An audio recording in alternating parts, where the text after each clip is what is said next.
भैया बहनों, हम लोग स्टडी कर रहे हैं मोशन इन ए प्लेन। इसमें अभी लास्ट डिस्कस तक हमने जो देखा है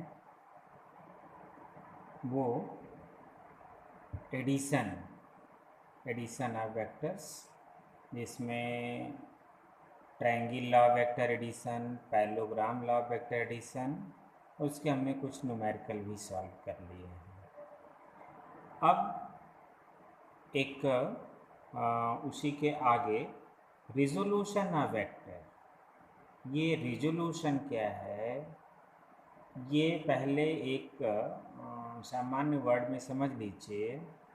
opposite to addition, resolution opposite to addition, यानी ये जोड़ का उल्टा है। ये जोड़ का उल्टा। तो क्या है ये जो प्रोसेस है? It is the process of splitting of a vector, यानी स्प्लिटिंग का मतलब है टूटना। With the process of splitting of vector into two और more vectors in such a way that their combined effect is the same as the given vector. The vector into which the given vector is splitted are called component vectors. मुख्य चीज़ ये समझ लीजिए कि कोई एक vector जो given vector है, दो या अधिक वेक्टरों में टूट जाना, तोड़ देना, और उसका जो कंबाइन इफेक्ट हो वो सेम गिवन वेक्टर जैसा हो, तो उसे कहते हैं रिजोल्यूशन ऑफ वेक्टर। और उस जो स्प्लिटेड वेक्टर्स हैं उनको बोला जाता है कंपोनेंट वेक्टर्स। वो गिवन वेक्टर के वो कंपोनेंट बन जाते हैं। अब ये स्प्लिट करने का जो मेथड है वो rectangular component of given vector, यानी एक गिवन वेक्टर को एक्स वाई प्लेन पर हम उसको ले लेंगे, तो वहाँ से वो दो वेक्टर में, माने उस समय अगर एक प्लेन पर जब ने लेंगे तो वो दो वेक्टर में स्प्लिट होगा। पहले आप समझ लें कि रेक्टेंगुलर कंपोनेंट क्या है। When A vector is resolved along two mutually perpendicular directions, the components so obtained are called rectangular component of given vector. यानी दो म्यूचुअली परपेंडिकुलर डायरेक्शन में कोई गिवन वेक्टर को रिजॉल्व कर दें, रिजोल्यूट कर दें, तो वो उसी कहा जाता है रेक्टेंगुलर कंपोनेंट। अब rectangular component of vector in a plane.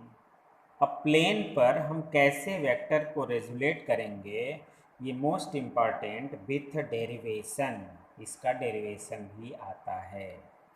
सबसे first of all, suppose that OP vector A is given vector, ये हमारा गिवन वेक्टर है। इसी वेक्टर को हमें प्लेन पर मीन्स दो वेक्टर में रेजुलेट करना है, तो इसके टेल पॉइंट से हम एक्स एक्सिस और वाई एक्सिस ड्रॉ कर लेंगे। ये तो जानते हैं कि दो माने x axis y axis they are mutually perpendicular to each other. ये दोनों परपेंडिकुलर होते हैं, यहाँ से हमने ड्रॉ कर लिया एक्स एक्सिस और वाई एक्सिस। अब इसके हेड से इसके एक्स एक्सिस पर और वाई एक्सिस पर परपेंडिकुलर ड्रॉ करेंगे। यहाँ से हेड से नीचे गिरा देंगे। ये PM is the perpendicular on the x axis and PN is the perpendicular on y axis. तो अब हमारा जो O से जो वेक्टर, अब एक नया वेक्टर मिल जाएगा in x axis direction, OM represented as vector AX, यानी A का एक कंपोनेंट हो गया जिसे हॉरिजेंटल कंपोनेंट कहते हैं। ये हो गया वेक्टर ए एक्स, और ओ एन जो दूसरा वेक्टर है represented as vector A y is the vertical component. अब ये दोनों हमारे वेक्टर में, यानी वेक्टर ए हमको गिवन रहा, दिया हुआ है, और ये दो वेक्टर के यानी रेक्टेंगुलर कंपोनेंट में हमने तोड़ दिया वेक्टर ए एक्स और vector A y. Means the vector A क्या हो गया, रिजॉल्व हो गया टू कंपोनेंट्स में। और अब इस वेक्टर को इसके यूनिट वेक्टर में कैसे रिप्रेजेंट करते हैं, तो सबसे पहले तो आप ये जान लें कि in x axis represent unit vector i, y axis unit vector j, और z axis represent unit vector k. यानी ये तीनों बिल्कुल फिक्स हैं कि एक्स एक्सिस में जब आई लिख दिया गया किसी भी यूनिट वेक्टर को, तो इसका मतलब है एलॉन्ग एक्स एक्सिस। जे लिखा गया इसका मतलब एलॉन्ग वाई एक्सिस, के लिखा गया इसका मतलब एलॉन्ग जेड एक्सिस। और ये यूनिट वेक्टर का जो मैग्नीट्यूड होता है, magnitude of I cap J cap के कैप इज इक्वल टू 1, ये केवल उसके डायरेक्शन को इंडिकेट करते हैं। इसका जो मैग्नीट्यूड होता है वो ऑलवेज 1 होता है। इसका मतलब अब इस वेक्टर को एक्स एक्सिस के डायरेक्शन में जो हमारा है वो ए एक्स आई कैप, और ए वाई क्या लिखा जाएगा, ए वाई जे कैप। अभी ये वेक्टर फॉर्म में है, ये ध्यान रखिएगा, ये दोनों वेक्टर फॉर्म में है। जब 3 डायमेंशंस में चलेंगे तब हमारा के कैप होगा, अभी आई और जे कैप से हमारा ये डिराइव होगा। तो according to parallelogram law of vector addition, ये आप जानते हैं क्या है, vector O P is equal to vector O M plus O N, यानी ओ एम और ओ एन का जो हमारा प्लस है ये O P it the diagonal R. अब इसी को जो ओ पी हमारा vector A is equal to vector A x plus vector A y. A x the horizontal component and vector ay is the vertical component। अब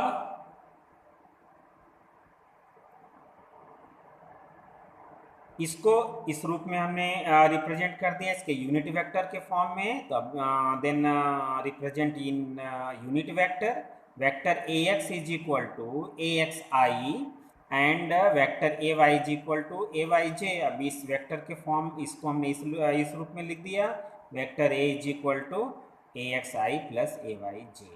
ये हमारा equation है resolution of vector. अब हमें ए निकालना होता है, यानी इसका मैग्नीट्यूड, और माने ये जो थीटा है angle with the horizontal direction angle theta, ये फाइंड करना होता है। तो इसको कैसे फाइंड किया जाएगा, this is equation for vector A in the term of its rectangular component.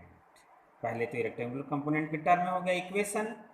अब if A vector A make angle theta with x axis, तो अब जब एक्स एक्सिस पर होगा, ध्यान रखेंगे इसमें दो चीज़ें हो जाएंगी, चूँकि कॉस थीटा और साइन थीटा। चूँकि ये हमारा हो गया ओ पी एम एक राइट एंगल ट्रायंगल, ये ए वाई है तो इधर भी हमारा ए वाई हो जाएगा, दोनों पैरेलल हैं, और ये ए एक्स। तो cos theta is equal to क्या हो जाएगा, base upon hypotenuse, means A x upon A. Sine theta is equal to क्या हो जाएगा, perpendicular upon hypotenuse, means A y upon A. और इसी से निकल जाएगा ए एक्स और ए वाई, हम यही निकालना चाह रहे थे। तो ए कॉस थीटा ये हॉरिजॉन्टल कंपोनेंट, हमेशा ध्यान रखिएगा अगर एंगल थीटा हॉरिजॉन्टल से लगा हुआ है तो अब डायरेक्ट आगे लिखने की जरूरत पड़ेगी, इसको बहुत ज़रूरी है, इसको समझ लेना। A x is equal to a cos theta और a y is equal to vertical component a sine theta. अब मान लिया गया है conversely if a x and a y are given then find a and theta as follows. तो अब ए और theta कैसे फाइंड करेंगे, तो अब इसी का आपको कर देना है, जो हमारा ये इक्वेशन है दोनों का स्क्वायर करके जोड़ दीजिए। अब means A x square plus A y square is equal to a square, और दोनों को ले लेंगे, वो ले लेंगे कॉमन ए स्क्वायर, तो cos square theta plus sine square theta. बार बार ये आ रहा है, ये इक्वेशन अब याद भी हो जाना चाहिए, इक्वल टू 1, तो डायरेक्ट हमने लिख दिया ए स्क्वायर। इसका मतलब अब ए इज इक्वल टू, तो लेफ्ट साइड का हमारा अंडर रूट में हो गया a x square plus A y square and tan theta. Theta हमारा कैसे निकल जाएगा, क्योंकि ए वाई और ए एक्स दोनों पता है, तो tan theta is equal to A y upon A x, means theta is equal to tan inverse A y upon A x. तो ये न्यूमेरिकल में फाइंड करने को आएगा। डेरिवेशन भी इसी का आता है कि find the magnitude and direction of the rectangular component of A given vector. तो ये आपको पूरा डिराइव करना है।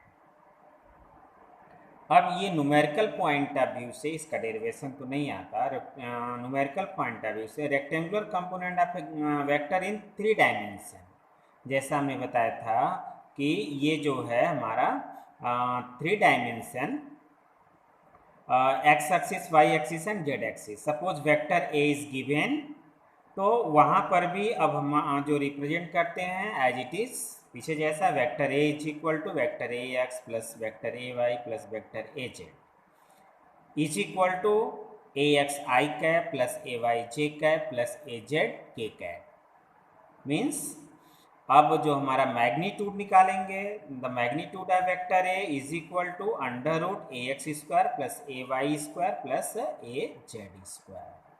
तो ये हमारे न्यूमेरिकल के लिए मिलेगा।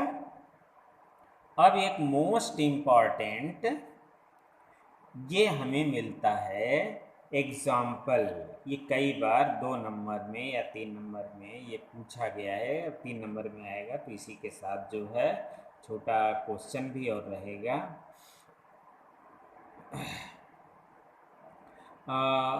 यानी शो दैट, क्वेश्चन जो आता है वो इस प्रकार से कि show that walking of a man is the example of resolution of vectors.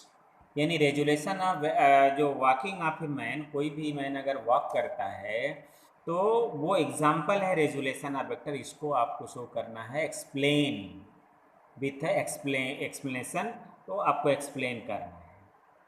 ये तो हमने लिख दिया है, आपको इसी को ये नोट्स में आप हम दे देंगे, आप लिख लीजिएगा। पहले आप इसको समझ लीजिए, समझ लेंगे बिल्कुल आसानी समझ में आ जाएगा।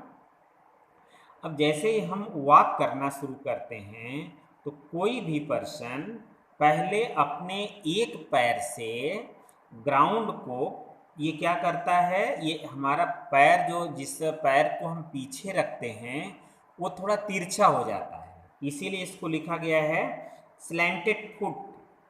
ये जो है ये हमारा पैर तिरछा होता है, इसको स्लैंट, तो और उससे क्या करते हैं, हम ग्राउंड को प्रेस करते हैं, दबाते हैं।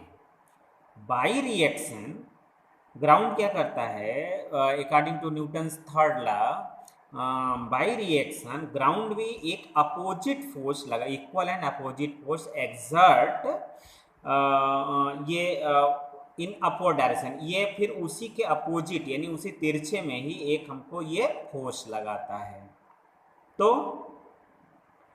अब ये चीज़ें तो हमने ये अप्लाइड फोर्स नीचे की ओर ही दिखाया है।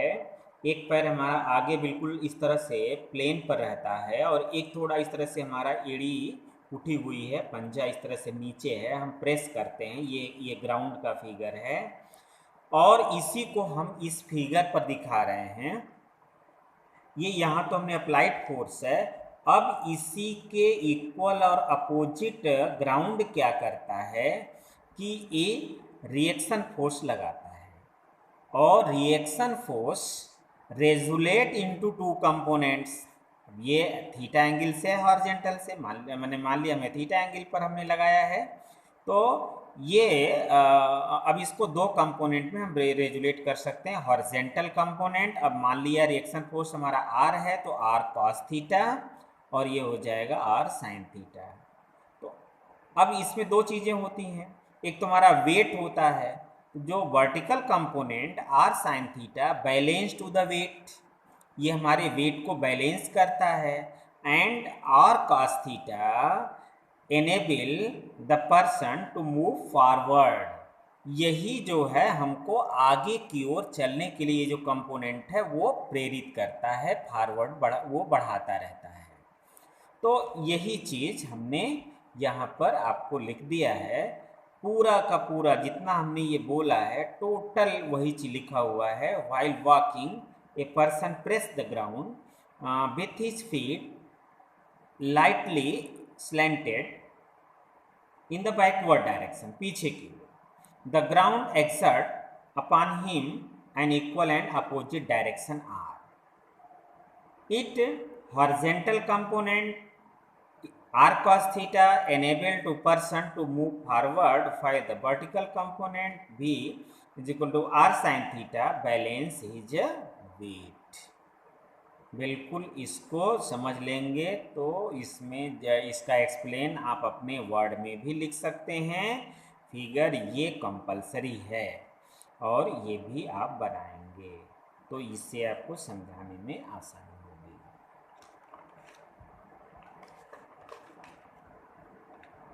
अब इस पे न्यूमेरिकल कैसा आता है। Example, find the unit vector parallel to the resultant of the vector A and vector B. ये वेक्टर ए और वेक्टर बी गिवन वेक्टर है, तो इसके पैरेलल माने रिजल्टेंट के पैरेलल यूनिट वेक्टर आपको फाइंड करना। तो सबसे पहले ये न्यूमेरिकल लगाने का तरीका आप समझ लीजिए। ऐसे न्यूमेरिकल एक आएगा और समझ लीजिए। तो पहले resultant of the vector A and b, यानी vector are is equal to vector a plus vector b, दोनों हमको वेक्टर को जोड़ना है। तो दोनों को हमने पहले ब्रैकेट में लिख दिया और अब दोनों का जो हमारा मल्टीपल है आई और जे का, यानी जो मैग्नीट्यूड है वो दोनों, अब चूंकि आई दोनों में है एक साथ कॉमन लेकर के 1 + 3, यहाँ जहाँ कुछ नहीं होता है वहाँ 1 + 3 प्लस 4 -5 यहाँ है -5j प्लस -2 प्लस के हो जाएगा, सबको कर दीजिए, ये 4i हो जाएगा, यहाँ -1 है तो मैं 1 नहीं लिखा, j फिर -2 और +1 यानी ये भी -1 आएगा तो k। अब इसका मैग्नीट्यूड कैसे निकलेगा, ये तो आई जे के फॉर्म में है, means in the term of unit vector.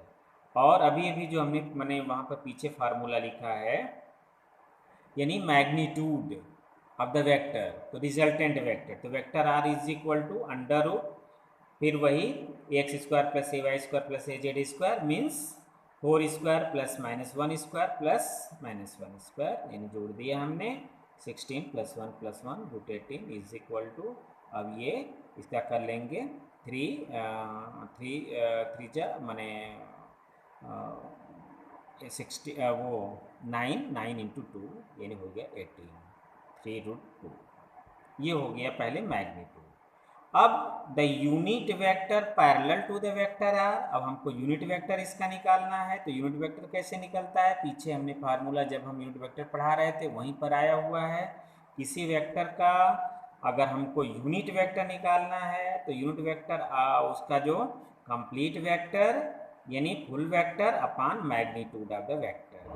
तो बस सीधे सीधे ये 1/3√2 इन ब्रैकेट ऑफ, ऊपर से हमारा ये निकला हुआ है वो unit vector 4i - j - k लिख देना है। दिस इज द ये हो गया unit vector parallel to the R. Ditto उसी प्रकार का हमने एक क्वेश्चन आपके लिए होमवर्क दिया है, find the unit vector parallel to the resultant of the vector A this and vector B this. दूसरा हमने थोड़ा सा बदला हुआ है लेकिन लग जाएगा उसी प्रकार से। 2 फोर्सेस F1 I + j के फॉर्म में है एंड F2 j + k के फॉर्म में है, तो are acting simultaneously at a point, what is the magnitude of the resultant force, इसमें सिर्फ मैग्नीट्यूड निकालना है। तो आप ये दोनों न्यूमेरिकल लगा लेंगे। Thank you.